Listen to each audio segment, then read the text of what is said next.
आज के अखबारों में जो सबसे जरूरी बातें हैं वो सब लेकर आए हैं हम आपके अपने चैनल सुन लो यूपीएससी पर। अब चाहे द हिंदू हो, इंडियन एक्सप्रेस हो या सरकारी वेबसाइट, हमने सब छान मारा है और लाए हैं सिर्फ वो बातें जो यूपीएससी एग्जाम के लिए वाकई काम आने वाली हैं। सो सिट बैक, रिलैक्स और सुनो वो एनालिसिस जो तुम्हारे मेंस और प्रीलिम्स दोनों में फर्क डाल देगा। यह है तुम्हारा डेली लर्निंग डोज, आसान जुबान में फुल एक्सप्लेनेशन के साथ। तो चलिए शुरू करते हैं आज की चर्चा। राजनीति और शासन यानी पॉलिटी एंड गवर्नेंस में पहली खबर जो है वो महाराष्ट्र से आ रही है। अकोला दंगों की जांच के लिए एक एसआईटी बनी थी, उस पर सुप्रीम कोर्ट का एक दिलचस्प फैसला आया है। क्या है ये मामला? थोड़ा पेचीदा लग रहा है। हाँ, ये मामला देखिए वाकई महत्वपूर्ण है। सुप्रीम कोर्ट ने महाराष्ट्र सरकार की एक पुनर्विचार याचिका मतलब रिव्यू पिटीशन पर एक विभाजित फैसला, जिसे स्प्लिट वर्डिक्ट कहते हैं, वो दिया है। अच्छा, रिव्यू पिटीशन थी? जी।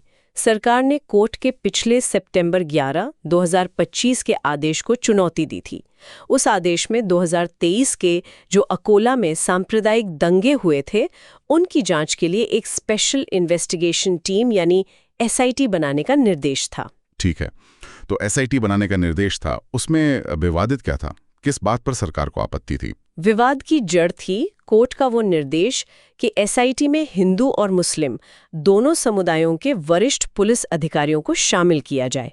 मतलब स्पेसिफिकली ये कहा गया था। वो अच्छा, धर्म के आधार पर अधिकारियों को शामिल करने का निर्देश था। बिल्कुल, और इसी पर सरकार को ऐतराज था। जस्टिस संजय कुमार, जिन्होंने मूल फैसला लिखा था, वो तो अपनी बात पर कायम रहे कि हाँ ऐसा होना चाहिए विश्वास जगाने के लिए। लेकिन बेंच के दूसरे जज जस्टिस एससी शर्मा, उन्होंने कहा कि भाई अधिकारियों के धर्म के आधार पर चयन वाला ये जो निर्देश है, इस पर दोबारा विचार करने की जरूरत है। तो इसी असहमति के कारण ये स्प्लिट वर्डिक्ट आया, एक जज पक्ष में एक विपक्ष में। अच्छा, तो बेंच में ही मतभेद हो गया इस बात पर। यूपीएससी एस्पिरेंट्स के लिए इसमें समझने वाली मुख्य बात क्या है? इसका क्या महत्व है? देखिए, ये मामला JS paper 2 polity and judiciary और जेएस पेपर 4 एथिक्स दोनों के लिए बहुत अहम है। ये जुडिशियल रिव्यू की प्रक्रिया को दिखाता है और ये भी कि कैसे कभी-कभी न्यायपालिका के अंदर ही मतलब जजों के बीच ही मौलिक सिद्धांतों पर मतभेद हो सकता है। हाँ, ये तो है। यहाँ असल में दो बड़े विचार टकरा रहे हैं। एक तरफ है संस्थागत धर्मनिरपेक्षता यानी इंस्टीट्यूशनल सेक्युलरिज्म का सिद्धांत। ये कहता है कि पुलिस जैसी सरकारी संस्थाएं परिभाषा के हिसाब से धर्मनिरपेक्ष होती हैं। अधिकारी अपनी शपथ और वर्दी से बंधे होते हैं, धर्म से नहीं। तो उनका चयन धर्म के आधार पर नहीं होना चाहिए। सही बात है, ये तो सिद्धांत हुआ। बिल्कुल, ये आदर्श स्थिति है। दूसरी तरफ है वास्तविक न्याय यानी सब्सटैंटिव जस्टिस की जरूरत। इसका मानना है कि अगर समाज में ध्रुवीकरण है और लोगों को, खासकर पीड़ितों को, पुलिस की जांच पर भरोसा ही नहीं है, तो फिर न्याय होता हुआ दिखना भी चाहिए। और उसके लिए शायद ऐसे कदम उठाने पड़े जैसे दोनों समुदायों के अधिकारियों को शामिल करना, जिससे विश्वास पैदा हो। मतलब आदर्श और जमीनी हकीकत के बीच का एक तरह का द्वंद्व है ये। तो अब जब फैसला विभाजित है, मतलब स्प्लिट वर्डिक्ट है, तो इसका मतलब क्या है? आगे क्या होगा? देखिए, स्प्लिट वर्डिक्ट का मतलब है कि मामला अब अटक गया है। प्रक्रिया के हिसाब से ये अब चीफ जस्टिस ऑफ इंडिया के पास जाएगा। वो तय करेंगे कि क्या इसे किसी बड़ी बेंच को भेजा जाए जिसमें ज्यादा जज हों, ताकि एक स्पष्ट फैसला आ सके। अच्छा, फिलहाल एसआईटी बनाने का जो मूल आदेश था सितंबर 11 का, वो रद्द नहीं हुआ है। लेकिन हाँ, उसकी प्रामाणिकता पर, उसकी वैधता पर एक सवाल जरूर खड़ा हो गया है। ये पूरा केस दिखाता है कि कैसे सैद्धांतिक आदर्शों जैसे धर्मनिरपेक्षता को जमीनी हकीकत और न्याय की जरूरत के साथ संतुलित करना कितना मुश्किल हो सकता है, खासकर ऐसे संवेदनशील मामलों में। ठीक है, ये तो हुआ अकोला एसआईटी वाला मामला। अब चलते हैं मणिपुर की तरफ। वहां से भी एक बड़ी खबर है। गृह मंत्रालय एमएचए ने कुकी जोंग संगठनों की एक प्रमुख मांग को खारिज कर दिया है। ये क्या मामला है? जी, ये भी काफी महत्वपूर्ण डेवलपमेंट है। पिछले हफ्ते नवंबर 6-7 को एमएचए की कुकी जो आदिवासी संगठनों और उनसे जुड़े जो सशस्त्र समूह हैं, जैसे कुकी नेशनल ऑर्गेनाइजेशन जिसे केएनओ कहते हैं और यूनाइटेड पीपल्स फ्रंट यानी यूपीएफ, इनके साथ 2 दिन की बैठक हुई थी। हाँ। इस बैठक में एमएचए ने उनकी जो मुख्य राजनीतिक मांग थी उसे औपचारिक रूप से मतलब ऑफिशियली खारिज कर दिया है। और वो मांग क्या थी? उनकी मांग थी कि मणिपुर के जो कुकी जो बहुल इलाके हैं, उनके लिए एक अलग विधानसभा के साथ केंद्र शासित प्रदेश बनाया जाए। मतलब union territory with legislative assembly, जैसे दिल्ली या पुडुचेरी है, वैसा कुछ। ओहो, एक अलग यूटी की मांग थी और एमएचए ने इसे सिरे से खारिज कर दिया। जी हाँ, सिरे से खारिज कर दिया। और इसके पीछे एमएचए ने 2 मुख्य कारण दिए हैं।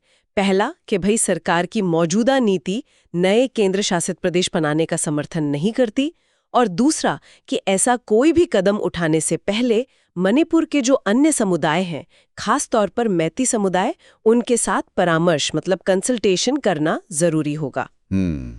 ये फैसला क्यों महत्वपूर्ण है, खासकर यूपीएससी के नजरिए से?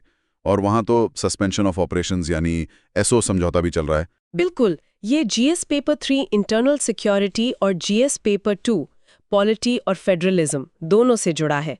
देखिए, समझौता जो है वो एक तरह का युद्ध विराम है। ऐसे समझौते तभी तक टिकते हैं जब तक दोनों पक्षों को ये उम्मीद रहती है कि ये किसी राजनीतिक समाधान की ओर ले जा रहा है। सही बात है। अब एमएचए ने कुकी-ज़ो समूहों की जो एकमात्र बड़ी राजनीतिक मांग थी, उसे ही साफ साफ खारिज कर दिया है। तो अब स्थिति क्या बनती है? सुरक्षा समझौता यानी तो जारी है, जो 2 महीने पहले ही रिन्यू हुआ था, लेकिन राजनीतिक बातचीत का रास्ता एक तरह से बंद हो गया है। अब तो इसका मतलब ये हुआ कि हम एक फ्रोजन कॉन्फ्लिक्ट की स्थिति की तरफ बढ़ रहे हैं। मतलब लड़ाई तो नहीं हो रही, पर शांति भी नहीं है और कोई समाधान भी नहीं दिख रहा। बिल्कुल सही पकड़ा आपने। यही सबसे बड़ा जोखिम है। ये एक फ्रोजन कॉन्फ्लिक्ट या जमे हुए संघर्ष की स्थिति बना सकता है, जहां ऊपरी तौर पर शांति दिखती है, लेकिन अंदर ही अंदर असंतोष और तनाव बढ़ता रहता है, क्योंकि राजनीतिक आकांक्षाएं पूरी नहीं हो रही। और इसका कुकीज़ो नेतृत्व पर क्या असर पड़ेगा? उनके लिए बहुत मुश्किल स्थिति है। वो अपने लोगों के पास वापस जाके क्या कहेंगे? उनके पास दिखाने के लिए कोई राजनीतिक प्रगति नहीं है। इससे एक राजनीतिक निर्वात यानी पॉलिटिकल वैक्यूम पैदा होने का खतरा है। Political vacuum? हाँ, मतलब जब मुख्य धारा का नेतृत्व कोई रास्ता नहीं दिखा पाता तो खाली जगह बन जाती है। और इस खाली जगह को फिर कौन भरता है? अक्सर कट्टरपंथी तत्व, जो कहते हैं कि देखो बातचीत से कुछ नहीं होता, हमें हथियार उठाने होंगे या कोई और रास्ता अपनाना होगा। इससे एसएओ समझौते से बनी जो नाजुक शांति है वो खतरे में पड़ सकती है। ये पूरा मामला दिखाता है कि सुरक्षा उपायों के साथ साथ राजनीतिक समाधान की दिशा में भी लगातार काम करना कितना जरूरी होता है। ठीक है, अब आगे बढ़ते हैं और बात करते हैं न्याय की सुगमता यानी ईज ऑफ जस्टिस की। आज नवंबर 9 नेशनल लीगल सर्विसेज डे भी है और इस मौके पर प्रधानमंत्री मोदी ने नेशनल लीगल सर्विसेज अथॉरिटी यानी एनएलएसए के कार्यक्रम को संबोधित किया। उन्होंने इसी ईज ऑफ जस्टिस पर जोर दिया। ये कॉन्सेप्ट है क्या असल में? जी, प्रधानमंत्री का जो मुख्य तर्क था वो ये था कि जैसे हम ईज ऑफ डूइंग बिजनेस और ईज ऑफ लिविंग की बात करते हैं, वैसे ही हमें ईज ऑफ जस्टिस पर भी ध्यान देना होगा। अच्छा, मतलब न्याय पाना, जस्टिस हासिल करना आम आदमी के लिए आसान हो, सस्ता हो और समय पर मिले। ये सिर्फ एक सामाजिक कल्याण का मुद्दा नहीं है, बल्कि ये देश के आर्थिक विकास के लिए भी बहुत जरूरी है। आर्थिक विकास के लिए कैसे? ये थोड़ा समझाइए। देखिए, अगर किसी देश की न्याय प्रणाली सुलभ है, तेज है और भरोसेमंद है, तो उससे क्या होता है? कॉन्ट्रैक्ट लागू करवाना आसान होता है। कंपनियों के बीच या कंपनी और सरकार के बीच जो विवाद होते हैं वो जल्दी सुलझते हैं, मुकदमेबाजी कम होती है, कानूनों का पालन बेहतर होता है। इन सब से क्या होता है? व्यापार करने में आसानी होती है, निवेश आता है और आर्थिक गतिविधि बढ़ती है। तो ईज ऑफ जस्टिस सीधे सीधे ईज ऑफ डूइंग बिजनेस से जुड़ा हुआ है। ये तो बहुत महत्वपूर्ण पॉइंट है। और इसमें नेल्सा और जो कानूनी सहायता तंत्र है, उनका क्या रोल है? क्या इस मोर्चे पर कुछ अच्छा काम हो रहा है? बिल्कुल, प्रधानमंत्री ने इस बात पर भी जोर दिया कि न्याय की भाषा वो होनी चाहिए जिसे प्राप्त करने वाले समझ सकें। मतलब आम आदमी की भाषा में कानूनी चीजें उपलब्ध हों। और उन्होंने कानूनी सेवा प्राधिकरणों को न्यायपालिकाओं और आम नागरिक के बीच सेतु यानी ब्रिज बताया। हाँ, नेल्सा का काम ही है। जी, और संविधान का आर्टिकल 39A जो directive principles of state policy का हिस्सा है, वो भी राज्य को मुफ्त कानूनी सहायता सुनिश्चित करने का निर्देश देता है। इसी को लागू करने के लिए लीगल सर्विसेज अथॉरिटीज एक्ट 1987 बनाया गया था, जिसके तहत नालसा और स्टेट लीगल सर्विसेज अथॉरिटीज काम करती हैं। और इनका प्रदर्शन कैसा रहा है? कुछ आंकड़े भी आए हैं? हाँ, पीआईबी ने कुछ आंकड़े जारी किए हैं जैसे लोक अदालत्स ने 2022 और 2025 के बीच मतलब पिछले कुछ सालों में 23.58 करोड़ से ज्यादा मामलों का निपटारा किया है। अरे बाप रे, 23.58 करोड़, ये तो बहुत बड़ी संख्या है। बहुत बड़ी संख्या है। ये दिखाता है कि लोक अदालतें अब सिर्फ वैकल्पिक ऑल्टरनेटिव नहीं रह गई हैं। ये गरीबों और आम लोगों के लिए एक तरह की समानांतर high volume justice delivery system बन गई हैं। इसके अलावा एक दिशा योजना है designing innovative solutions for holistic access to justice. इसके तहत फरवरी 2025 तक 2.10 करोड़ 2.10 करोड़ लोगों को प्री लिटिगेशन सलाह मतलब मुकदमा दायर करने से पहले सलाह और कानूनी जागरूकता दी गई है। अच्छा। और एक और सिस्टम है legal aid defence council system LADCS। ये सरकारी वकील मुहैया कराता है आपराधिक मामलों में। इसने भी सिर्फ 3 सालों में करीब 8 लाख मामलों का निपटारा किया है। तो आंकड़े तो काफी प्रभावशाली लग रहे हैं। हाँ, आंकड़े प्रभावशाली हैं और दिखाते हैं कि ईज ऑफ जस्टिस की दिशा में ये तंत्र महत्वपूर्ण भूमिका निभा रहे हैं। लेकिन चुनौतियां भी हैं, जैसे गुणवत्ता, जागरूकता और संसाधनों की कमी, पर दिशा सही है। चलिए अब उत्तराखंड की बात करते हैं। उत्तराखंड आज अपनी स्थापना की सिल्वर जुबली यानी 25वीं वर्षगांठ मना रहा है और प्रधानमंत्री भी वहां देहरादून में थे। जी हाँ, उत्तराखंड 9 नवंबर 2000 को बना था, तो आज 25 साल पूरे हो गए हैं। प्रधानमंत्री मोदी ने देहरादून में हुए समारोहों में हिस्सा लिया और वहां 8,140 करोड़ रुपए से ज्यादा की विकास परियोजनाओं का उद्घाटन और शिलान्यास किया। 8,140 करोड़, ये तो काफी बड़ा पैकेज है। इसमें मुख्य परियोजनाएं कौन सी हैं? यूपीएससी के नजरिए से क्या महत्वपूर्ण है इसमें? देखिए, ये GS paper 3 infrastructure and environment और GS पेपर 2 गवर्नेंस दोनों से जुड़ा है। खासकर हिमालयी राज्यों में विकास का मॉडल क्या होना चाहिए, ये सवाल उठता है। इस पैकेज में जो 2 सबसे बड़ी परियोजनाएं हैं, वो दोनों पानी से जुड़ी हैं। अच्छा, कौन सी? मिलियन लीटर प्रतिदिन पीने का पानी सप्लाई करने के लिए है और दूसरी है जमरानी बांध बहुउद्देश्य परियोजना। ये नैनीताल जिले में बन रही है और इससे पीने का पानी, सिंचाई और बिजली उत्पादन तीनों काम होंगे। तो मतलब फोकस बड़े बांधों और जल परियोजनाओं पर है। बिल्कुल। इस 8,140 करोड़ के पैकेज का बड़ा हिस्सा इन्हीं 2 जल इंजीनियरिंग परियोजनाओं पर है। ये दिखाता है कि उत्तराखंड जैसे पारिस्थितिक रूप से नाजुक हिमालयी राज्य के लिए सरकार का जो आर्थिक विकास का मॉडल है, वो अभी भी बड़े पैमाने पर बांध निर्माण और जल प्रबंधन पर केंद्रित है। लेकिन पिछले कुछ सालों में हमने देखा है कि जलवायु परिवर्तन के कारण उत्तराखंड में आपदाएं बढ़ी हैं। जोशीमठ जैसी भूधंसाव की घटनाएं हुई हैं। तो क्या ये मॉडल टिकाऊ है? यही सबसे बड़ा सवाल है और यूपीएससी के लिहाज से विश्लेषण का मुख्य बिंदु भी। एक तरफ विकास की जरूरत है, पानी, बिजली, सिंचाई चाहिए। दूसरी तरफ हिमालय का नाजुक पर्यावरण है, जहां इस तरह के बड़े निर्माणों के अपने जोखिम है। ये नीतिगत दुविधा, पॉलिसी डिलेमा लगातार बनी हुई है कि कैसे बुनियादी ढांचे के विकास और पारिस्थितिक संरक्षण, इकोलॉजिकल कंजर्वेशन के बीच संतुलन बनाया जाए। ये परियोजनाएं उसी बहस को और तेज करती हैं। ठीक है। अर्थव्यवस्था वाले सेक्शन में आज कोई बहुत बड़ी अलग खबर नहीं है, लेकिन कुछ जरूरी आंकड़े हैं जो हम आगे डेटा और संपादकीय वाले हिस्से में देखेंगे। जी। अब आते हैं अंतर्राष्ट्रीय संबंधों पर। राष्ट्रपति द्रौपदी मुर्मू अफ्रीका की एक महत्वपूर्ण यात्रा पर हैं। किन देशों में गई हैं वो? जी, राष्ट्रपति मुर्मू नवंबर 8 को अंगोला की राजधानी लुआंडा पहुंची। ये उनकी 6 दिन की राजकीय यात्रा नवंबर 8 से 13 है, जिसमें वो अंगोला के बाद बोत्सवाना भी जाएंगी। अंगोला और बोत्सवाना, ये यात्रा क्यों खास है? ये कई मायनों में खास है। पहली बात तो ये कि ये अंगोला और बोत्सवाना दोनों ही देशों में किसी भारतीय राष्ट्राध्यक्ष, हेड ऑफ स्टेट, की पहली राजकीय यात्रा है। अब तक कोई प्रेसिडेंट या पिछले राजा महाराजा वहां नहीं गए थे इस तरह की स्टेट विजिट पर।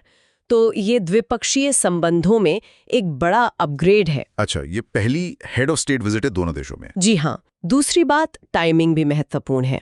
अंगोला के साथ भारत अपने राजनयिक संबंधों की 40वीं वर्षगांठ मना रहा है और राष्ट्रपति मुर्मू अंगोला की आज़ादी की 50वीं वर्षगांठ समारोह में भी शामिल होंगे। तो ये प्रतीकात्मक रूप से भी अहम है। और इस यात्रा के उद्देश्य क्या है? भारत क्या हासिल करना चाहता है? यूपीएससी के लिए क्या प्रासंगिकता है? ये GS paper 2 international relations, Bharat Africa संबंध, भारत की विदेश नीति, ऊर्जा सुरक्षा और ग्लोबल साउथ सहयोग, इस यात्रा के कई लक्ष्य हैं। जैसा कि कहा गया, सहयोग के नए रास्ते खोलना और ग्लोबल साउथ के साथ साझेदारी को मजबूत करना। ठीक है। बुदे तौर पर देखें तो पहला, आर्थिक और ऊर्जा संबंध। भारत और अंगोला के बीच पहले से ही एक जीवंत ऊर्जा साझेदारी, जो वाइब्रेंट एनर्जी पार्टनरशिप है। अंगोला भारत के लिए तेल का एक स्रोत रहा है। इस यात्रा का उद्देश्य व्यापार, टेक्नोलॉजी, कृषि और स्वास्थ्य जैसे क्षेत्रों में भी सहयोग बढ़ाना है। और बोत्सवाना के साथ? बोत्सवाना के साथ एक प्रमुख एजेंडा है प्रोजेक्ट चीता का अगला चरण। भारत में और चीते लाने के लिए बोत्सवाना से बातचीत को आगे बढ़ाना। ये पर्यावरण कूटनीति, एनवायरमेंटल डिप्लोमेसी का हिस्सा है। अच्छा, चीतों वाला मामला बोत्सवाना से जुड़ा है? और कोई रणनीतिक पहलू है इस यात्रा का? हाँ बिल्कुल, एक महत्वपूर्ण पहलू है सामरिक विविधीकरण, स्ट्रेटेजिक डाइवर्सिफिकेशन। अफ्रीका में भारत का फोकस पारंपरिक रूप से दक्षिण अफ्रीका, नाइजीरिया या पूर्वी अफ्रीकी देशों पर ज्यादा रहा है। अंगोला, जो एक प्रमुख तेल निर्यातक है, और बोत्सवाना, जो एक स्थिर, खनिज संपन्न और संरक्षण पर ध्यान लेने वाला देश है। इन दोनों देशों में पहली बार हेड ऑफ स्टेट का जाना दिखाता है कि भारत अब संसाधन समृद्ध दक्षिण अफ्रीकी क्षेत्र में अपनी साझेदारी को और फैला रहा है, डाइवर्सिफाई कर रहा है। और ये कि प्रधानमंत्री की जगह राष्ट्रपति जा रही हैं, इसका भी कोई मतलब है? हाँ, ये भी एक सोची समझी रणनीति हो सकती है। जब किसी देश के साथ संबंधों को एक दीर्घकालिक गैर राजनीतिक प्रतिबद्धता दिखानी होती है, तो अक्सर हेड ऑफ स्टेट, राष्ट्रपति की यात्रा को ज्यादा महत्व दिया जाता है। ये रिश्ते को एक ऊंचा प्रतीकात्मक दर्जा देता है। चलिए बातें हैं पर्यावरण और आपदा प्रबंधन पर। इसमें आज एक बहुत ही महत्वपूर्ण नीतिगत ढांचे पर बात करनी है, जो यूजर मैंडेटेड एडिटोरियल पर आधारित है। ये टाइगर रिजर्व में संरक्षण और आदिवासियों के अधिकारों के बीच संतुलन बनाने की कोशिश करता है। ये नया जनजातीय पुनर्वास ढांचा क्या है? जी, ये विश्लेषण केंद्रीय जनजातीय मामलों की मंत्रालय, मिनिस्ट्री ऑफ ट्राइबल अफेयर्स, मोटा, के एक नए नीतिगत ढांचे पर आधारित है। इसका शीर्षक है संरक्षण और समुदायी अधिकारों में सामंजस्य, भारत के बाघ अभयारण्यों में पुनर्वास और सह अस्तित्व के लिए एक नीति ढांचा। शीर्षक तो काफी कुछ कह रहा है। बिल्कुल।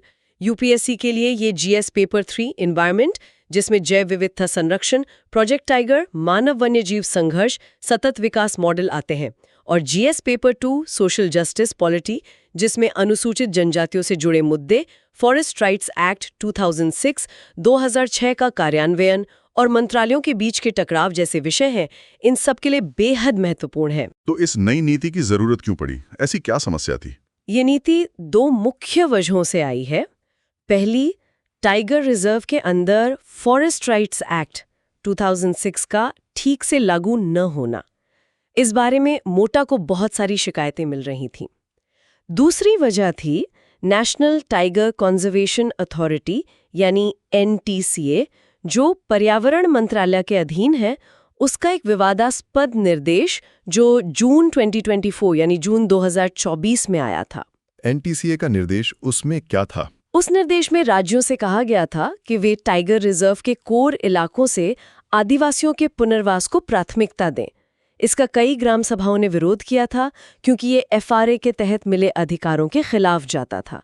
तो मोटा की ये नई नीति एक तरह से NTCA के उस निर्देश की प्रतिक्रिया भी है। तो ये वही पुराना संरक्षण बनाम अधिकार, कंजर्वेशन वर्सेस राइट्स वाला झगड़ा है। बिल्कुल। ये संघर्ष भारत में लंबे समय से चल रहा है, और इसे दो कानूनों ने और जटिल बना दिया है। एक तरफ है वाइल्ड लाइफ प्रोटेक्शन एक्ट 1972 या 1972 या WPA। ये वन विभाग को अधिकार देता है कि वो बाघों जैसे वन्य जीवों के लिए अभेद्य यानी इनवायोलेट क्षेत्र बना सकें, जहां इंसानी दखलंदाजी न हो। इसे अक्सर किला संरक्षण या फोर्ट्रेस कॉन्जर्वेशन मॉडल कहते हैं। मतलब जानवरों के लिए इंसानों से खाली इलाका। हाँ। दूसरी तरफ है फॉरेस्ट राइट्स एक्ट 2006 या FRA।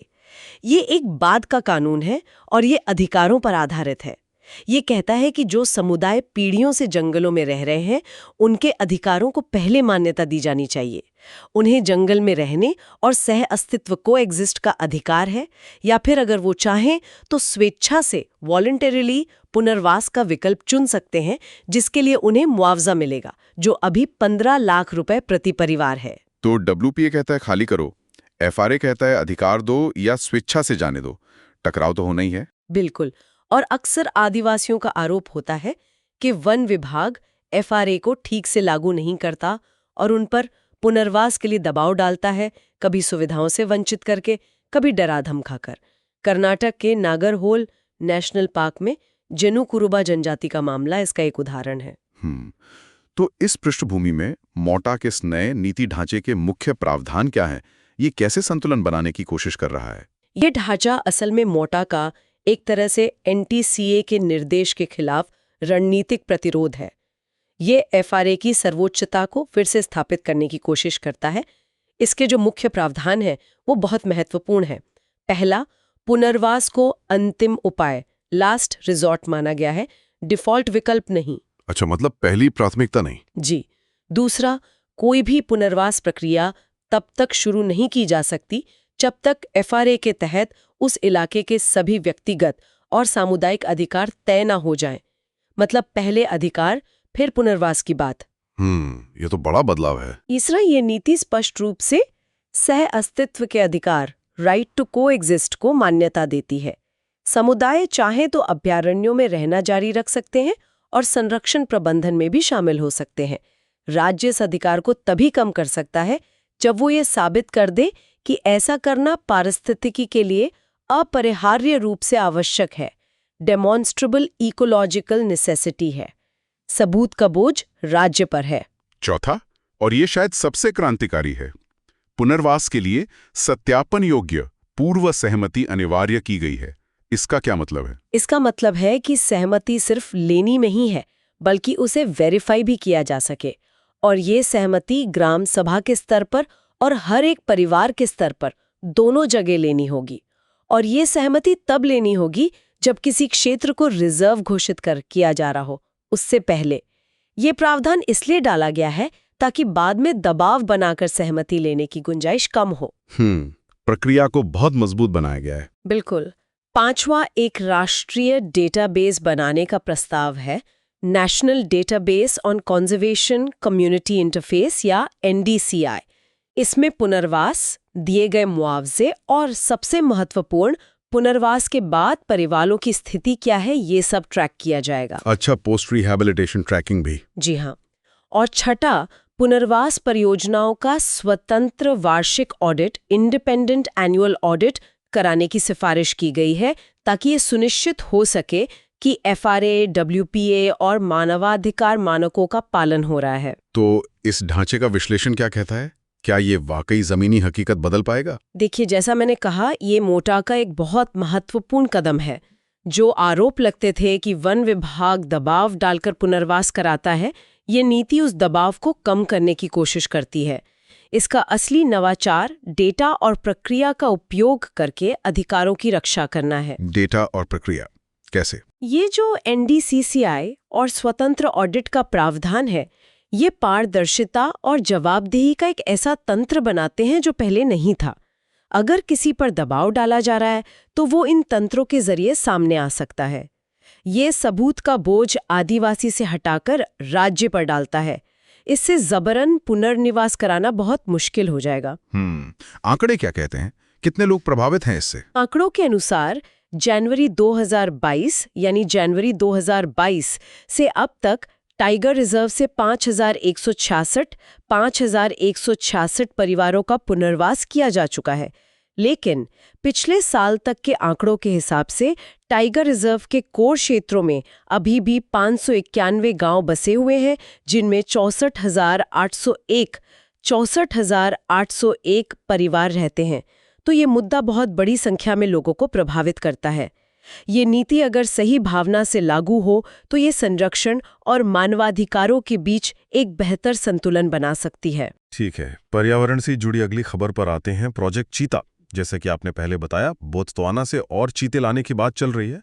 ये प्रोजेक्ट चीता का अगला चरण है। जी हाँ, इसे आप प्रोजेक्ट चीता का तीसरा चरण कह सकते हैं। भारत में चीतों के अगले बैच को लाने की योजना है और इस बार ये बोत्सवाना से आएंगे। राष्ट्रपति द्रौपदी मुर्मू की जो बोत्सवाना यात्रा चल रही है उसमें ये एक प्रमुख एजेंडा आइटम है। अच्छा। विदेश मंत्रालय ने भी पुष्टि की है कि बोत्सवाना ने अपनी तत्परता व्यक्त की है।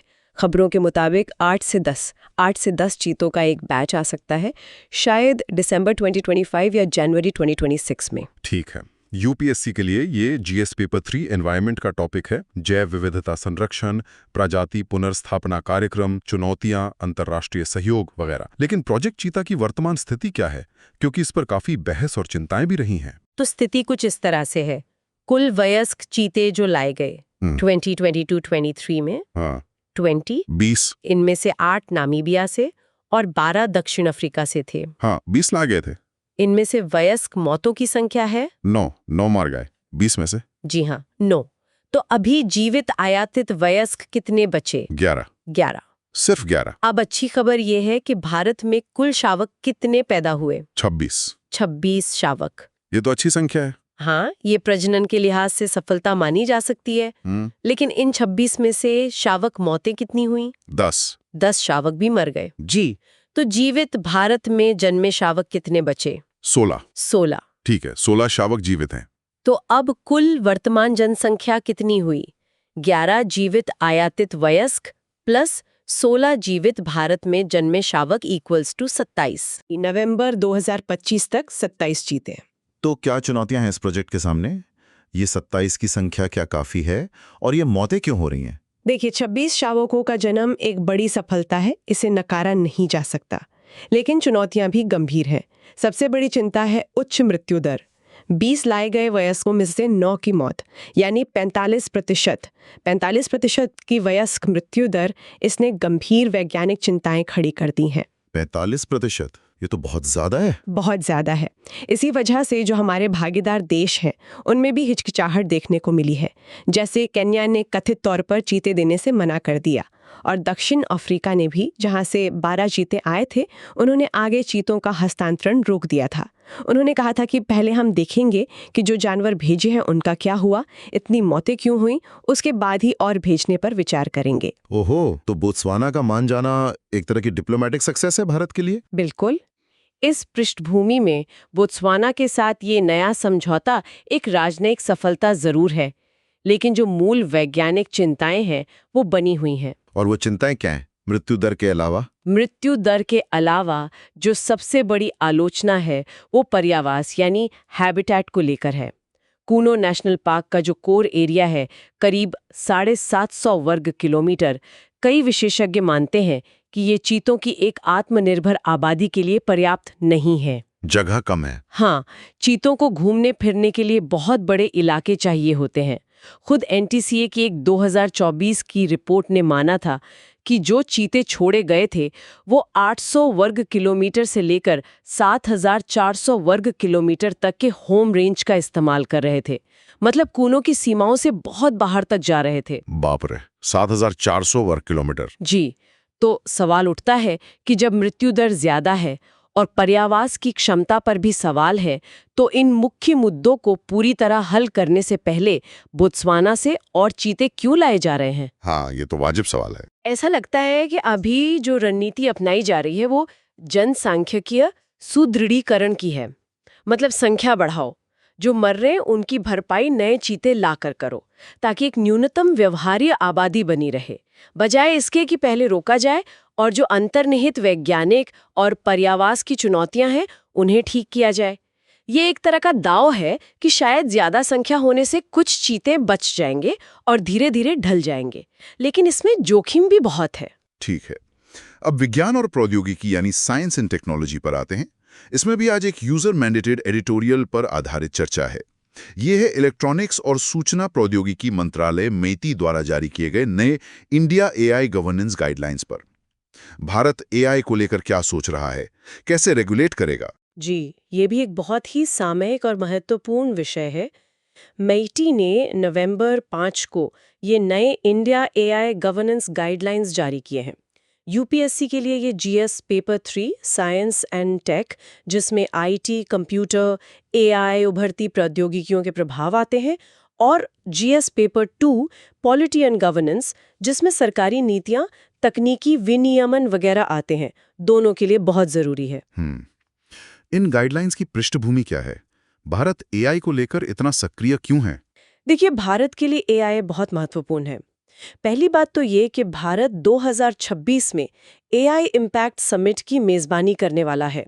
दूसरी, और ये शायद ज़्यादा अहम है, कि चैट जीपीटी जैसे जो लार्ज लैंग्वेज मॉडल्स हैं, भारत उनका दुनिया का दूसरा सबसे बड़ा उपयोग करता है। दूसरा सबसे बड़ा यूजर अमेरिका के बाद? जी हाँ, अमेरिका के बाद। तो जाहिर है, जब इतना बड़ा यूजर बेस है तो सरकार को सोचना पड़ेगा कि इसे कैसे रेगुलेट किया जाए, कैसे इसका फायदा उठाया जाए और कैसे इसके जोखिमों को कम किया जाए। ये जो 66 पेज यानी 66 पृष्ठ के दिशा निर्देश है, इन्हें आईआईटी मद्रास के प्रोफेसर बालारमन रविंद्रन के नेतृत्व वाली मीटी की एक समिति ने अंतिम रूप दिया है। इनका लक्ष्य है समावेशी विकास के लिए एआई की परिवर्तनकारी क्षमता का उपयोग करना, जोखिमों को संबोधित करते हुए। अच्छा, तो इन दिशा निर्देशों के मुख्य प्रावधान क्या हैं? क्या भारत बहुत सख्त नियम बना रहा है एआई के लिए? नहीं, बिल्कुल नहीं। ये ढांचा विनियमन के लिए, रेगुलेशन के लिए एक तरह से हैंड्स ऑफ या लाइट टच दृष्टिकोण अपनाता है। मतलब बहुत ज्यादा रोक टोक नहीं। प्राथमिकता नवाचार यानी इनोवेशन को दी गई है। तो क्या सिफारिशें हैं? मुख्य सिफारिशों में शामिल है कुछ मूल सिद्धांत बताए गए हैं, जैसे जन केंद्रितता, पीपल सेंट्रिसिटी, जवाबदेही, अकाउंटेबिलिटी, निष्पक्षता, फेयरनेस और समझने योग्य, अंडरस्टैंडेबिलिटी। एक शीर्ष निकाय एआई गवर्नेंस ग्रुप बनाने का प्रस्ताव है जो विभिन्न मंत्रालयों के बीच समन्वय करेगा। और निजी क्षेत्र के लिए? निजी क्षेत्र के लिए स्वैच्छिक ढांचे, वॉलंटरी फ्रेमवर्क्स की सिफारिश की गई है। मतलब कंपनियां खुद नियम बनाएं और पालन करें। हाँ, उनसे ये जरूर कहा गया है कि वो पारदर्शिता रिपोर्ट प्रकाशित करें और शिकायत निवारण तंत्र, ग्रीवेंस रिड्रेसल मैकेनिज्म बनाएं। स्वैच्छिक, क्या ये काफी है? ये एक बहस का मुद्दा है, लेकिन एक और दिलचस्प बात है एआई सेफ्टी इंस्टीट्यूट AISI को लेकर। दूसरे देशों ने फिजिकल इंस्टीट्यूट बनाए हैं, लेकिन भारत का AISI एक ऑनलाइन AISI होगा। मतलब ये कोई नई बिल्डिंग या संस्था नहीं होगी, बल्कि इंडिया AI मिशन के तहत जो मौजूदा शिक्षाविद और विशेषज्ञ हैं, उनका एक नेटवर्क होगा। आपने कहा कि ये भारत विशिष्ट है ना, इंडिया स्पेसिफिक मॉडल है। वो कैसे? क्या अलग है इसमें यूरोप या अमेरिका से? हाँ, यही सबसे महत्वपूर्ण पहलू है इन गाइडलाइंस का। भारत ना तो यूरोपियन यूनियन की तरह बहुत सख्त नियम बना रहा है और ना ही अमेरिका की तरह सब कुछ बाजार पे छोड़ रहा है। भारत एक तीसरा रास्ता अपना रहा है जो उसकी अपनी जरूरतों और क्षमताओं के हिसाब से है। इसके 3 मुख्य बिंदु हैं। पहला, फोकस सिर्फ रेगुलेशन पर नहीं बल्कि एआई के लिए जरूरी बुनियादी ढांचा, इंफ्रास्ट्रक्चर बनाने पर है। सरकार खुद कंप्यूटिंग संसाधन जैसे ग्राफिक्स प्रोसेसिंग यूनिट्स GPUs खरीद रही है और उन्हें स्टार्टअप्स और शोधकर्ताओं के लिए उपलब्ध करा रही है। मतलब सरकार एआई इकोसिस्टम को सक्षम बना रही है। ये तो अलग बात है। दूसरा, एआई को भारत के सफल डिजिटल पब्लिक इंफ्रास्ट्रक्चर DPI के साथ एकीकृत करने पर जोर है, जैसे आधार, UPI, ONDC वगैरह है। एआई को इनके साथ जोड़ा जाएगा। UIDAI जो आधार देखता है ने तो एक समिति भी बना दी है ये देखने के लिए कि एआई आधार में कैसे वैल्यू जोड़ सकता है। ओहो, एआई और आधार का इंटीग्रेशन। जी। और तीसरा, स्थानीय संदर्भ मॉडल, लोकल कॉन्टेक्स्ट मॉडल्स बनाने पर जोर है। मतलब ऐसे एआई मॉडल बनाए जाएं जो भारत की विविध भाषाओं और सांस्कृतिक जरूरतों को समझें और उनकी सेवा करें। इसके लिए स्थानीय रूप से प्रासंगिक data set, use of locally relevant data sets के उपयोग पर बल दिया गया है। तो ये रणनीति तो कुछ वैसी ही लग रही जैसी UPI और आधार बनाने में इस्तेमाल हुई थी। मतलब सरकार खुद इंफ्रास्ट्रक्चर बना रही है और इनोवेशन को बढ़ावा दे रही है। पॉलिसी ज्यादा लग रही है। लेकिन क्या इसमें कुछ चिंताएं भी हैं? क्या सरकार हर चीज को लाइट टच रखेगी? डीप फेक वगैरह का क्या? नहीं, ऐसा नहीं है। ये हैंड्स ऑफ दृष्टिकोण चयनात्मक है। जहां सामाजिक जोखिम ज्यादा है वहां दिशा निर्देश कड़े हैं। जैसे डीप फेक्स के मुद्दे पर सामग्री प्रमाणीकरण, कंटेंट ऑथेंटिकेशन को अत्यावश्यक मुद्दा, प्रेसिंग इशू कहा गया है। ये मिति के हालिया प्रस्तावों के अनुरूप है जिसमें एआई जनित सभी सिंथेटिक मीडिया की लेबलिंग को अनिवार्य करने की बात थी। अच्छा, डीप फेक पर सख्ती रहेगी? हाँ, और कॉपीराइट के मुद्दे पर भी। दिशा निर्देश कहते हैं कि एआई से जुड़े IP इश्यूज को हल करने के लिए कॉपीराइट अधिनियम में कानूनी बदलावों की जरूरत है और इसकी सिफारिश की गई है। तो सरकार का अंतिम रुख क्या है? ये दिशा निर्देश ही रहेंगे या कानून भी आ सकता है? देखिए, हैं तो ये दिशा निर्देश, लेकिन आईटी सचिव एस कृष्णन ने इनके लॉन्च पर साफ कहा कि सरकार परिस्थितियों की मांग होने पर जल्दी से कार्य करने और कठोर कानून स्ट्रिंजेंट लॉ पारित करने में संकोच नहीं करेगी। तो ये दिशा निर्देश एक तरह के टेस्ट बेड है। सरकार देख रही है कि स्वैच्छिक उपायों से काम चलता है या नहीं, और अगर नहीं चला तो कठोर कानून का विकल्प खुला रखा गया है। ठीक है। अब आंतरिक सुरक्षा यानी इंटरनल सिक्योरिटी के मोर्चे पर चलते हैं। खबर है कि भारतीय सेना पूर्वी लद्दाख में line of actual control LAC पर लगातार छठी सर्दी के लिए अपनी तैनाती बनाए रखने की तैयारी कर रही है। इसका क्या मतलब है? स्थिति सामान्य क्यों नहीं हो रही? जी, भारतीय सेना पूर्वी लद्दाख में आने वाली सर्दियों के लिए अपनी ऑपरेशनल पोस्चर यानी परिचालन स्थिति को अंतिम रूप दे रही है। और जैसा आपने कहा, ये लगातार छठी सर्दी होगी जब सेना 2020 के गतिरोध के बाद से उस क्षेत्र में हाई अलर्ट पर और बड़ी संख्या में तैनात रहेगी। यूपीएससी के लिए ये GS पेपर 3 इंटरनल सिक्योरिटी का महत्वपूर्ण टॉपिक है। सीमावर्ती क्षेत्रों में सुरक्षा चुनौतियां, सीमा प्रबंधन, भारत-चीन सीमा विवाद। तो इस शीतकालीन तैनाती में क्या-क्या शामिल है? क्या ये हर साल ऐसा ही रहेगा अब? ऐसा ही लग रहा है। ये सर्दियों की तैयारी अब कोई अस्थायी संकट प्रतिक्रिया, टेम्पररी क्राइसिस रिस्पॉन्स नहीं रही, बल्कि ये एक नई स्थायी स्थिति बन गई है। ये अब नया सामान्य है, न्यू नॉर्मल LAC पर। इस तैयारी में कई चीजें शामिल हैं, जैसे सैनिकों की सामरिक पुनः तैनाती, टैक्टिकल रीडिप्लॉयमेंट।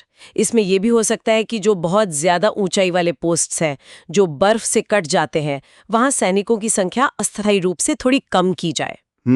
लेकिन गहराई वाले क्षेत्रों में पर्याप्त रिजर्व बनाए रखना, जो जरूरत पड़ने पर तुरंत मोर्चे पर पहुंच सकें।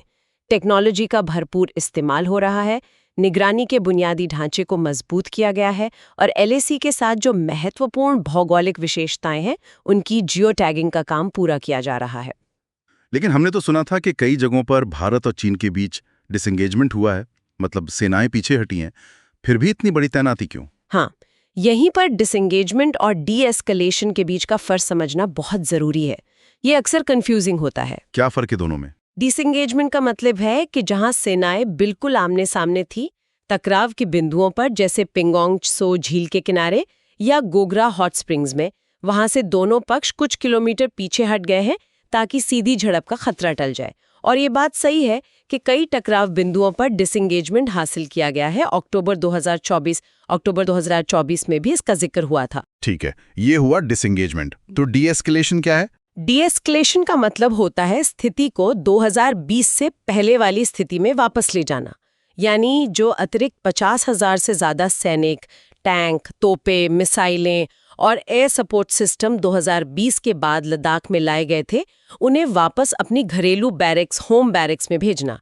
और ये, जैसा कि रिपोर्ट में भी कहा गया है, सैनिकों को अभी लद्दाख क्षेत्र से डी-एस्केलेट करना बाकी है, मतलब डी-एस्केलेशन नहीं हुआ है। ओहो, तो मतलब डिसएंगेजमेंट तो हुआ पर डी-एस्केलेशन नहीं हुआ। सैनिक और हथियार अभी भी वही हैं। बिल्कुल, और यही वजह है कि सेना को लगातार छठी सर्दी वहां बितानी पड़ रही है। ये दिखाता है कि डिसएंगेजमेंट के बावजूद LAC अब एक तरह से कठोर हो गई है। ये अब पहले जैसी ढीली ढाली गश्त वाली सीमा नहीं रही, बल्कि ये एक भारी सैनिकृत वास्तविक नियंत्रण रेखा यानी लाइन ऑफ कंट्रोल LOC जैसी बन गई है, जहां दोनों तरफ विशाल सेनाएं और स्थायी निगरानी का बुनियादी ढांचा एक दूसरे के सामने तैनात है। ये भारत-चीन संबंधों में गहरे अविश्वास और अनसुलझे सीमा विवाद की गंभीर स्थिति को दर्शाता है। ठीक है, अब नीति शास्त्र यानी एथिक्स से जुड़े कुछ केसलेट्स देखते हैं जो आज के खबरों से निकलते हैं। पहला केसलेट अकोला साइट वाले मामले पर आधारित है। जी, मान लीजिए आप एक राज्य के पुलिस महानिदेशक हैं। हाल ही में आपके राज्य में सांप्रदायिक दंगे हुए हैं। सुप्रीम कोर्ट ने पुलिस की जांच में ढीलापन, लैक्सिटी पाते हुए आपको एक SIT बनाने का आदेश दिया है। आदेश में साफ साफ लिखा है कि SIT में दोनों समुदायों, मान लीजिए हिंदू और मुस्लिम के वरिष्ठ अधिकारियों को शामिल किया जाए ताकि जांच में विश्वास पैदा हो सके। अब राज्य सरकार सॉलिसिटर जनरल के माध्यम से इस आदेश के खिलाफ सुप्रीम कोर्ट में एक समीक्षा याचिका दायर करती है। सरकार का तर्क है कि ये आदेश एक खतरनाक मिसाल है। ये संस्थागत धर्मनिरपेक्षता का उल्लंघन करता है और आपको टीम योग्यता के आधार पर बनानी चाहिए, धर्म के आधार पर नहीं। सुप्रीम कोर्ट इस याचिका पर एक विभाजित फैसला देता है, जिससे कानूनी अस्पष्टता पैदा हो जाती है।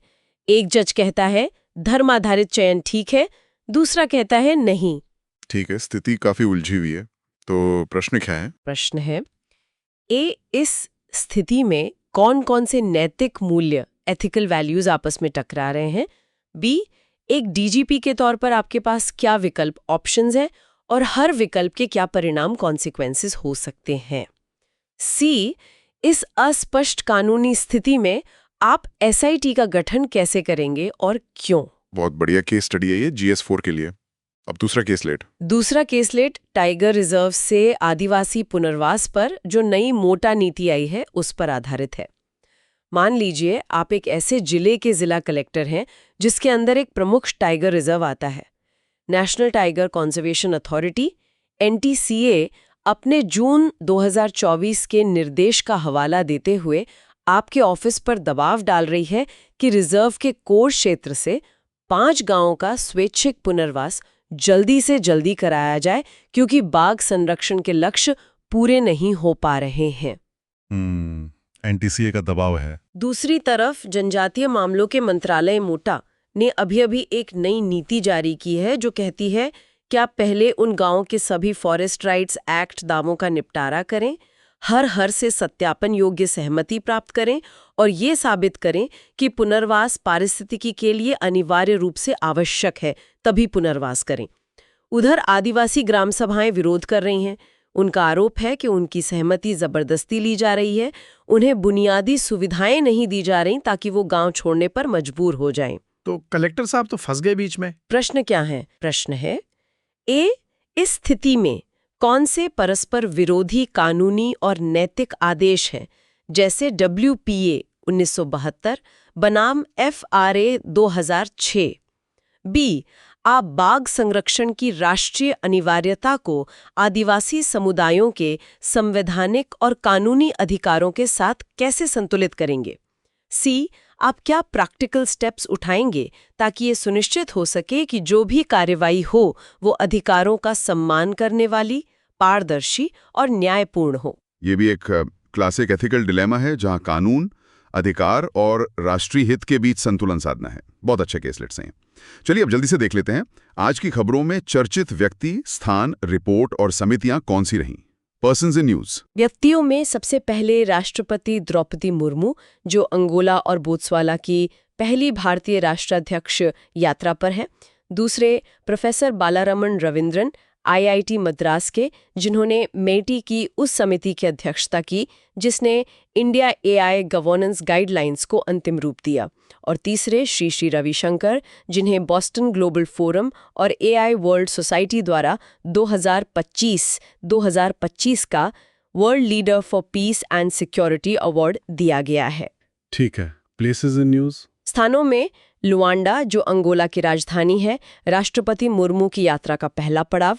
अकोला, महाराष्ट्र में, जहां 2023 के दंगों के बाद SIT पर सुप्रीम कोर्ट का विवादित फैसला आया।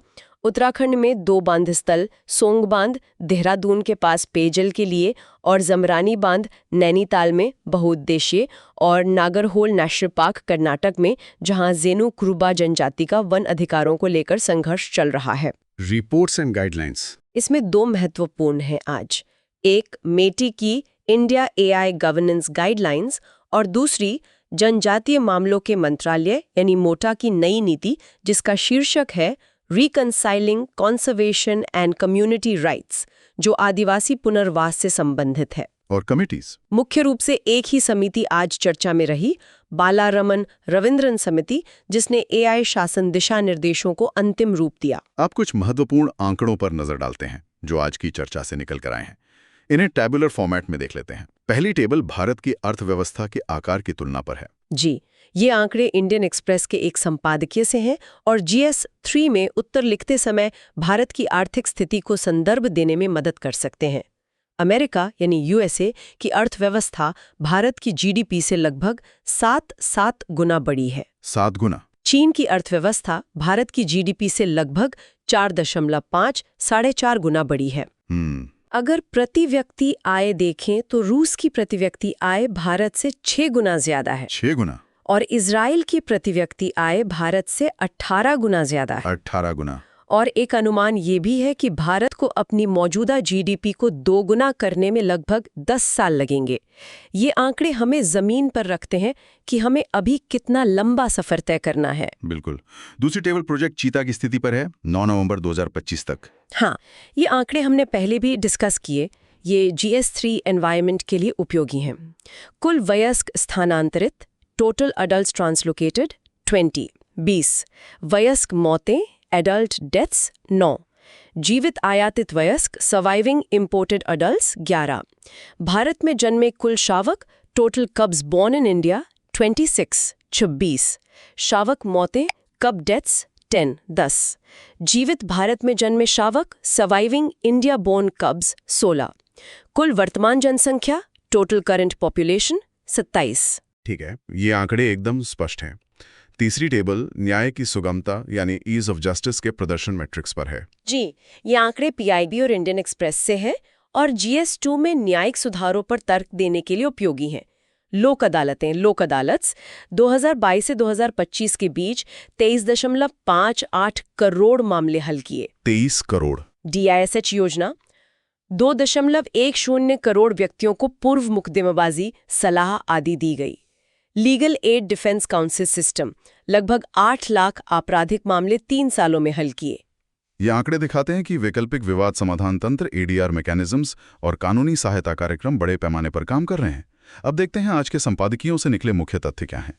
पहला संपादकीय, जो यूजर द्वारा सुझाया गया था, वन जनजातियों के पुनर्वास योजना पर था। इसके मुख्य तथ्य क्या हैं? तथ्य ये है, जनजातीय मामलों के मंत्रालय मोटा ने एक नई नीति ढांचा तैयार किया है। ये NTCA के जून 2024 के निर्देश और FRA लागू न होने की चिंताओं की प्रतिक्रिया है। ये ढांचा पुनर्वास को ट्रैक करने के लिए एक राष्ट्रीय डेटाबेस NDCCI और स्वतंत्र ऑडिट का प्रस्ताव करता है। ये अनिवार्य करता है कि पुनर्वास अंतिम उपाय हो और इसके लिए ग्राम सभा और हर घर से सत्यापित सहमति लेना जरूरी है, वो भी रिजर्व घोषित करने से पहले। ये FRA 2006 के तहत सह अस्तित्व के अधिकार को बनाए रखता है जब तक कि पारिस्थितिक आवश्यकता साबित न हो। जनवरी 2022 से 5,166 परिवारों का पुनर्वास हुआ है, जबकि 64,801 परिवार अभी भी कोर क्षेत्रों में हैं। ठीक है। दूसरा संपादकीय भी यूजर द्वारा सुझाया गया था। भारत में AI को कैसे विनियमित किया जाएगा? इसके मुख्य तथ्य मीटी ने 5 नवंबर को इंडिया AI गवर्नेंस गाइडलाइंस जारी किए। भारत LLMs का दुनिया का दूसरा सबसे बड़ा उपयोगकर्ता है। दिशा निर्देश प्रोफेसर बालारमन रविंद्रन समिति द्वारा तैयार किए गए। ये समन्वय के लिए AI गवर्नेंस ग्रुप, एक ऑनलाइन AISI और निजी क्षेत्र के लिए स्वैच्छिक ढांचे की सिफारिश करते हैं।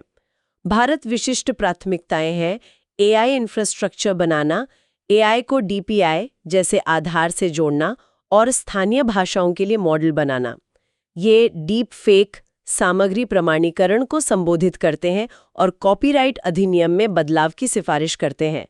सरकार का रुख लाइट टच है, लेकिन जरूरत पड़ने पर कठोर कानून से पीछे नहीं हटेगी। और इंडियन एक्सप्रेस के संपादकीय से आर्थिक वास्तविकताओं पर मुख्य तथ्य अमेरिका की अर्थव्यवस्था भारत से 7 गुना बड़ी है, चीन की 4.5 गुना बड़ी है। प्रति व्यक्ति आय में रूस भारत से 6 गुना आगे है और इजराइल 18 गुना आगे है। भारत को अपनी GDP दोगुनी करने में अनुमानित 10 साल लगेंगे। ये आंकड़े भारत की आर्थिक चुनौतियों और संभावनाओं को दर्शाते हैं। चलिए अब प्रीलिम्स के लिए कुछ महत्वपूर्ण तथ्यों का तेजी से पुनरीक्षण करते हैं। Quick facts. बिल्कुल। नेशनल लीगल सर्विसेज डे नवंबर 9 नवंबर। कानूनी सहायता का संवैधानिक आधार आर्टिकल 39A DPSP। कानूनी सहायता का सांविधिक आधार लीगल सर्विसेज अथॉरिटीज एक्ट 1987 1987। राष्ट्रपति की यात्रा नवंबर 2025 अंगोला और बोत्सवाना। पहली भारतीय राष्ट्राध्यक्ष यात्रा, भारत अंगोला संबंध 2025 में राजनयिक संबंधों की 40वीं वर्षगांठ, उत्तराखंड सिल्वर जुबली, राज्य 25 साल पहले बना 9 नवंबर 2000, जमरानी बांध नैनीताल उत्तराखंड में नई बहुउद्देश्य परियोजना, सौंग बांध देहरादून उत्तराखंड के लिए नई पेयजल परियोजना 150 MLD, AI दिशा निर्देश समिति अध्यक्ष प्रोफेसर बालारमण रविंद्रन IIT मद्रास, भारत का AISI एक ऑनलाइन AISI शिक्षाविदों का नेटवर्क होगा, भारत का LLM उपयोग दुनिया का दूसरा सबसे बड़ा उपयोगकर्ता अमेरिका के बाद, NDCSI national database on conservation community interface एमओटिया द्वारा प्रस्तावित आदिवासी पुनर्वास tracking, Jenu Kurumba Nagarhole national park Karnataka की अनुसूचित जनजाति FRA अधिकार का मामले में शामिल, FRA 2006 The Scheduled Tribes and Other Traditional Forest Dwellers Recognition of Forest Rights Act 2006, WPA 1972 The Wildlife Protection Act 1972, project चीता वर्तमान जनसंख्या 27, 11 आयातित जीवित प्लस 16 भारत में जन्मे, प्रोजेक्ट चीता नया चरण, बोत्सवाना से 8-10 चीतों का अगला हस्तांतरण प्रस्तावित, अकोला SIT मामला, सुप्रीम कोर्ट का SIT की धार्मिक संरचना पर विभाजित फैसला, कुकीज़ो समूह, सो वार्ता में KNO कुकी नेशनल ऑर्गेनाइजेशन और UPF यूनाइटेड पीपल्स फ्रंट, कुकीज़ो मुख्य मांग विधानसभा के साथ UT MHA ने खारिज की, दिल्ली AQI नवंबर 9, कई क्षेत्रों में गंभीर, पराली का योगदान 31% के आसपास, 2025 शांति पुरस्कार, श्री श्री रविशंकर को 2025 world leader for piece and security award. शानदार। ये थे आज के प्रीलिम्स फैक्ट्स। अब मेंस की तैयारी के लिए कुछ अभ्यास प्रश्न देखते हैं, साथ ही उनके उत्तर की रूपरेखा भी। पहला प्रश्न GS2 पॉलिटी सोशल जस्टिस से, Q1 टाइगर रिजर्व से पुनर्वास पर जनजातीय मामलों के मंत्रालय की नई नीति किला संरक्षण से अधिकार आधारित सह अस्तित्व की ओर एक महत्वपूर्ण बदलाव का प्रतिनिधित्व करती है। इस ढांचे के प्रमुख प्रावधानों और उस संघर्ष का विश्लेषण करें जिसे यह हल करना चाहता है। 250 शब्द। इसकी मॉडल उत्तर संरचना हो सकती है। परिचय में WPA 1972 बनाम FRA 2006 के संघर्ष और मोता की प्रतिक्रिया का जिक्र करें। मुख्य भाग में नीति के प्रमुख प्रावधानों का विश्लेषण करें, जैसे पुनर्वास अंतिम उपाय, सहमति की अनिवार्यता, आवश्यकता का प्रमाण, NDCC ऑडिट। बताएं कि ये कैसे संघर्ष को हल करने की कोशिश करता है। प्रक्रियात्मक प्रतिरोध, सबूत का बोझ राज्य पर डालना, जेनु कुरुबा जैसे उदाहरण। निष्कर्ष में समुदाय केंद्रित बदलाव की बात करें, लेकिन MOEFCC के साथ समन्वय और राजनीतिक इच्छा शक्ति पर इसकी सफलता की निर्भरता भी बताएं। मुख्य शब्दों और आंकड़ों का प्रयोग जरूर करें। ठीक है। दूसरा प्रश्न है GS3 साइंस एंड टेक से, Q2 मिटी के इंडिया AI गवर्नेंस गाइडलाइंस का उद्देश्य नवाचार को विनियमन के साथ संतुलित करना है। दिशा निर्देशों की प्रमुख विशेषताओं और उनकी भारत विशिष्ट प्राथमिकताओं का आलोचनात्मक परीक्षण करें। 250 शब्द। मॉडल उत्तर संरचना परिचय में दिशा निर्देशों का संदर्भ दें। मुख्य भाग में संतुलन बनाने के प्रयास पर चर्चा करें। लाइट टच विशेषताएं क्या हैं? फिर भारत विशिष्ट प्राथमिकताएं का विश्लेषण करें।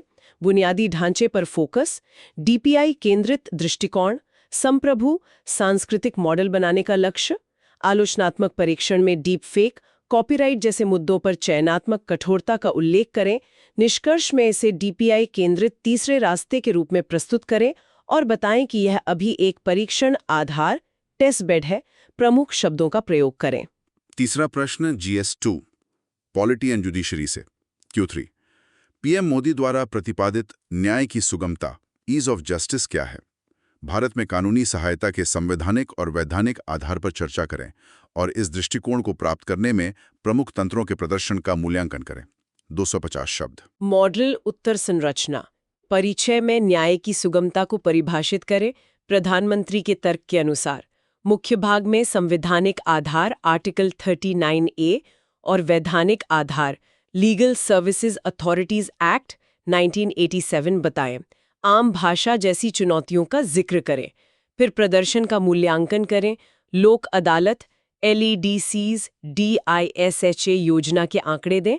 निष्कर्ष में बताएं कि कैसे फोकस सामाजिक कल्याण से आर्थिक प्रवर्तक इकोनॉमिक इनेबलर की ओर जा रहा है और मात्रात्मक सफलता के साथ गुणवत्ता की चुनौती भी है। डेटा का प्रयोग करें। चौथा प्रश्न GS4 एथिक्स से। Q4 अकोला SIT पर सुप्रीम कोर्ट का विभाजित फैसला संस्थागत धर्मनिरपेक्षता और वास्तविक न्याय के बीच गहरे नैतिक और कानूनी संघर्ष को उजागर करता है। टिप्पणी करें। 150 शब्द। मॉडल उत्तर संरचना परिचय में मामले का संदर्भ दें। मुख्य भाग में नैतिक संघर्ष को स्पष्ट करें। संस्थागत धर्मनिरपेक्षता आदर्श बनाम वास्तविक न्याय, व्यवहारिक आवश्यकता, विश्वास बहाली।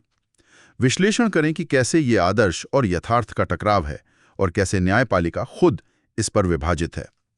निष्कर्ष में बताएं कि ये संस्थानों में विश्वास बनाए रखने की एक महत्वपूर्ण नैतिक चुनौती है। पांचवा प्रश्न GS3 एनवायरनमेंट से है। Q5 जैसे जैसे भारत प्रोजेक्ट चीता के अगले चरण के साथ आगे बढ़ रहा है, जनसंख्या और मृत्यु दर पर प्रमुख डेटा का हवाला देते हुए परियोजना की सफलताओं और विफलताओं का आलोचनात्मक मूल्यांकन करें। 150 शब्द। मॉडल उत्तर संरचना परिचय में बोत्सवाना से अगले चरण के संदर्भ का उल्लेख करें। मुख्य भाग में सफलताओं जैसे प्रजनन वर्तमान जनसंख्या 27 और विफलताओं उच्च वयस्क मृत्युदर 45%, भागीदार देशों की हिचकिचाहट, पर्यावास की अपर्याप्तता के आरोप का डेटा के साथ उल्लेख करें।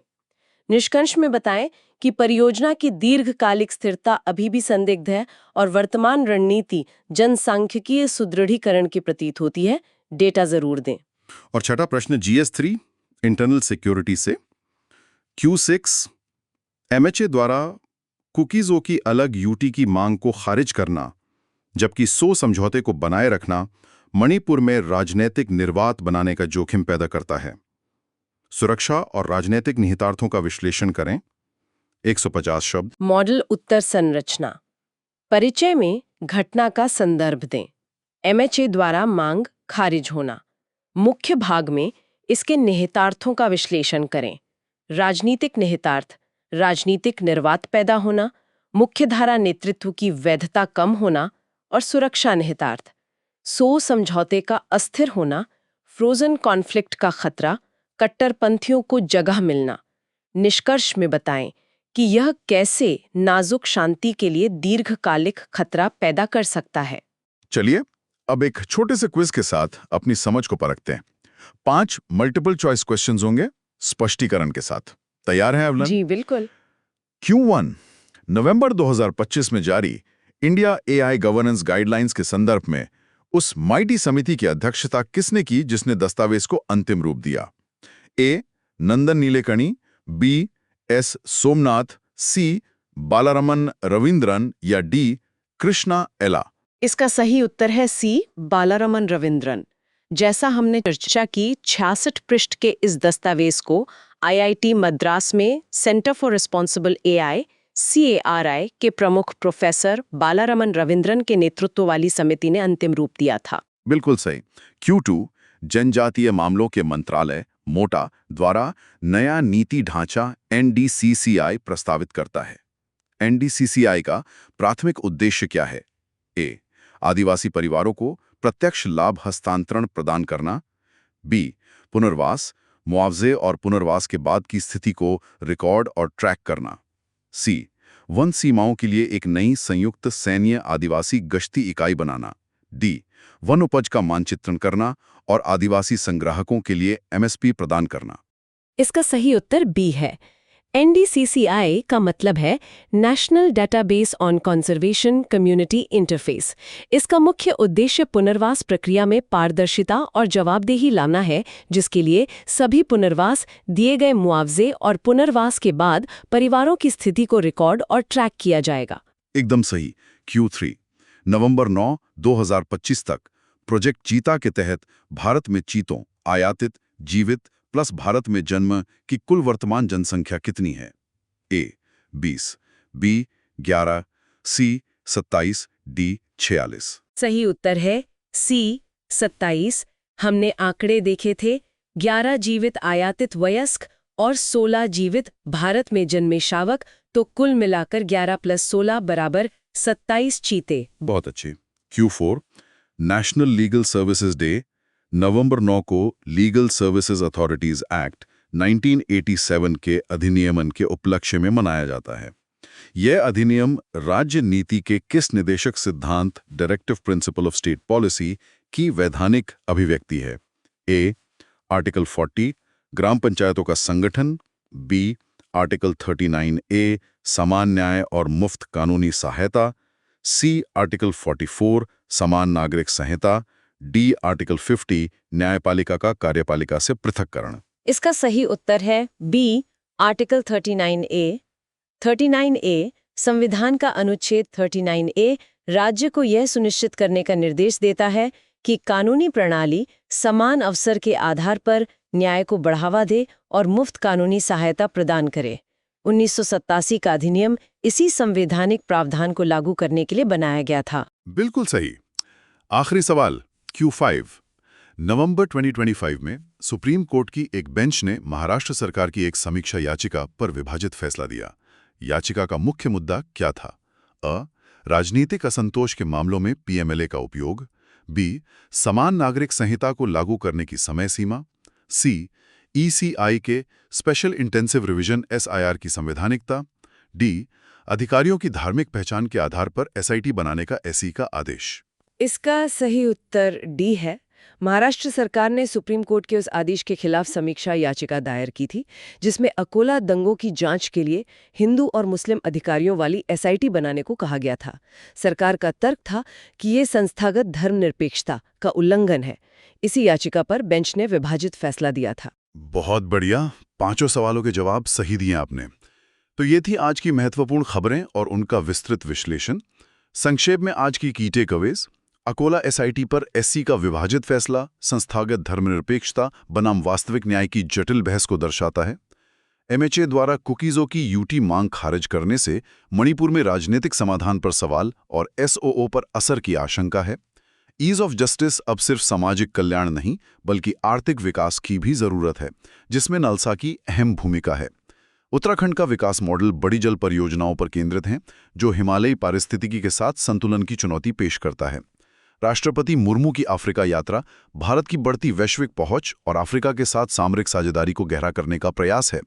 मोटा का नया जनजातीय पुनर्वास ढांचा FRA अधिकारों को प्राथमिकता देकर संरक्षण और समुदाय के बीच संतुलन बनाने की कोशिश करता है। प्रोजेक्ट चीता में शावकों का जन्म सफलता है, पर उच्च मृत्यु दर और पर्यावास की चुनौतियां बनी हुई हैं। अगला चरण बोत्सवाना से प्रस्तावित है। मिति के AI दिशा निर्देश नवाचार को बढ़ावा देने के साथ जोखिमों को नियंत्रित करने के लिए भारत के DPI केंद्रित संतुलित दृष्टिकोण को दर्शाते हैं। लद्दाख LAC पर सेना की लगातार छठी शीतकालीन तैनाती डिसंगेजमेंट के बावजूद डी-एस्केलेशन न होने और सीमा पर नए सामान्य को स्थापित करती है। याद रखना, आज की मेहनत कल की कहानी बदल देगी। अगर ये सेशन अच्छा लगा तो लाइक, शेयर और कमेंट जरूर करो और सब्सक्राइब करो सुन लो UPSC को। 299 रुपीज़ मेंबरशिप ज्वाइन करके एक्सक्लूसिव कंटेंट का एक्सेस लो।